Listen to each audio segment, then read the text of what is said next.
لوگ کہتے ہیں کہ جی حلیم اللہ کا نام ہے تو کھانے پینے کی چیز کو ہم حلیم کیوں کہتے ہیں؟ دیکھیں، جب اللہ کے لیے لفظ حلیم استعمال کیا جاتا ہے اس کا مفہوم کچھ اور ہوتا ہے، جب دیکھ کے لیے استعمال کیا جاتا ہے اس کا مفہوم کچھ اور ہوتا ہے. تو اس میں کسی کا تصور بھی نہیں جاتا کہ میں اللہ کا نام لے رہا ہوں. یہ بالکل ایسے ہی ہے جیسے اردو میں صلواتوں کا مفہوم کچھ اور ہے. کہتے ہیں اتنی صلواتیں سنا کے چلا گیا، حالانکہ صلوات تو درود کو کہتے ہیں اور نماز کو بھی کہتے ہیں صلات.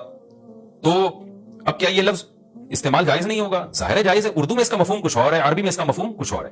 بلکہ بعض دفعہ ایک ہی زبان میں ایک لفظ دو مختلف معنوں کے لیے استعمال ہو رہا ہوتا ہے، اس میں کوئی بھی پابندی نہیں لگاتا. جاریہ عربی میں باندی کو بھی کہتے ہیں، جاریہ عربی میں کشتی کو بھی کہتے ہیں، اور جو ہے اس طرح کی اور بہت ساری مثالیں ہمیں ملتی ہیں کہ ایک ہی لفظ مختلف معنوں کے لیے استعمال ہو رہا ہے. عین عربی میں آنکھ کو بھی کہتے ہیں، عین عربی میں گھٹنے کو بھی کہتے ہیں، عین عربی میں جاسوس کو بھی کہتے ہیں، عین عربی میں چشمے کو بھی کہتے ہیں، عین عربی میں سورج کی ٹکیا کو بھی کہتے ہیں، عین عربی میں سونے کو بھی کہتے ہیں.